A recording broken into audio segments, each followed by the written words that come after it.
Okay, we're back. I'm Marc Linn. I'm the roommate coach here in Humboldt County, and I'm talking to Dan Birmingham of Area 1 Agency on Aging, and we're talking about home sharing, a great way to cut down on housing costs and get some help around the house, stay in your home longer, and maybe even form a good friend. So, Dan, where were we exactly? Were we talking about some of the reasons why people, home sharing is such a great thing. Why doesn't everybody do it? We're trying to figure out some of the reservations or some of the. Yeah, and some of the main concerns are the lack of privacy, losing some of your personal space, having a fear or concern of safety of someone coming into your home that you don't know. And so to address all of those concerns is with the home sharing concept, each home sharer is encouraged to take some time ahead of time, to take some time to learn about the other person, to learn if you are compatible enough to live together. And so taking that time to do some sort of assessment or having a conversation, however many conversations you feel like you need. And throughout our conversation today, everything I'm saying is referring pretty much to both roles, to both the home provider and to the home seeker. As much as possible, we encourage that there is an even level power dynamic between the home provider and the home sharer. Yeah. So by having that, by doing that, or to be able to do that, each person should also be equally invested, equal participation in creating a home sharing arrangement or in those conversations ahead of time. So not just one person is saying, this is what I want, this is what I want, this is what I want, but also giving a chance for the other person, whether they're the home provider or the home seeker, to also say what they want and what they don't want and what their lifestyle is. So I want to point that out as well, that whatever we're saying today is that we're talking about both roles, not just the home providers doing this, but the home seeker as well is also doing these things that we're talking about. Yeah, you make another excellent point there. I guess it would be, without being conscious of it, since the homeowner has an advantage in that they own a home, it would be probably fairly easy to just kind of fall into a thing of the homeowner calling the shots. Plus the fact, again, going back to the multi-generational thing, this is something I wanted to mention before too. If it's a younger person living with an older person, there's probably a little bit of a temptation for it to fall back into kind of a family arrangement where the older person is kind of in charge, even if in reality that's not the way it is anymore. The younger person may be younger, but they're an adult. So they're maintaining the equality and recognizing the ways where that could go off a little bit is probably key to doing what you're saying there, Dan. I agree, and again, going back to addressing those concerns from the very beginning, also commonly I'll hear from home sharers about I want to live with someone or share with someone who is an adult.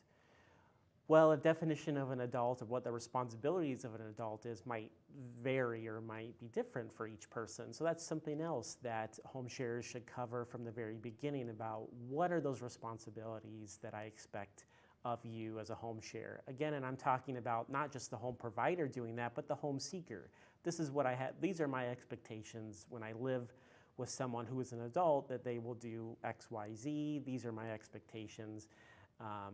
And so that should all be covered ahead of time in the very beginning. So a lot of this is rooted in communication. A lot of this is rooted in having that willingness to talk with somebody about it. And I think that Area 1 Agency on Aging can provide tools, but also I encourage everyone to ask their family or their friends about experiences they might have had living with someone else, and or asking them about what tools they might use or techniques they might use in situations that are socially uncomfortable or they have disagreements. So using a variety of resources and tools to address those situations. Yeah, yeah, very good. And probably one of the most important ones is something that we all can do, and we vary in how much we want to do it, which is just simply self-awareness. And even, and here's where it could get uncomfortable, is self-criticism, just acknowledging some of your own things that you do that maybe, if you're honest with yourself, maybe you could do them a little bit better. Now that leads me to something that I think, I did this in one of our meetings a while back as an exercise, and you seemed to like it. I think the people doing it liked it. And maybe this would lead to something people could do, is let's say you're the homeowner and you're sitting talking with someone who is a potential home seeker who wants to be a homemate. Well, you have certain concerns as a homeowner. The other person, possibly much younger than you, has concerns as a home seeker. Well, here's kind of a fun exercise, and fun is one of those neat words because, again, going back to goodwill, anything you can do to keep the goodwill, even when there's differences, has got to help. That's my prescription for world peace, one roommate at a time. That's what I say on my radio show. But the exercise consists of, okay, I'm the home seeker, I'm the homeowner, let's say you're the home seeker. Well, we trade places, we pretend. And I start, even though I'm the homeowner, I pretend I'm the student, and you pretend that you're the homeowner, and I tell you all the things that I'm concerned about as the homeowner, even though I'm really not, and vice versa. Yeah. And that kind of an exercise, seeing the other person's point of view is just so important. And if you pretend to be that person, and if you allow yourself to get into it a little bit, and I think it could be fun. So that's something else that could be done. I agree with you. I think that's another great exercise that can be done, and that it sounds like a role reversal, switching those roles around, putting yourself in that other person's shoes just momentarily, right. And thinking about, well, what would my concerns be if I was the home provider? What would my concerns be? And that also starts to allow each person to start thinking about things that they might not have thought of before, starting to think about the other person's role, and I think that's also another great exercise. So that exercise, that role reversal exercise that can be done very easily, provides an exciting opportunity for each person to get to know each other a bit more and start to determine if they are compatible enough to live with each other. Yeah.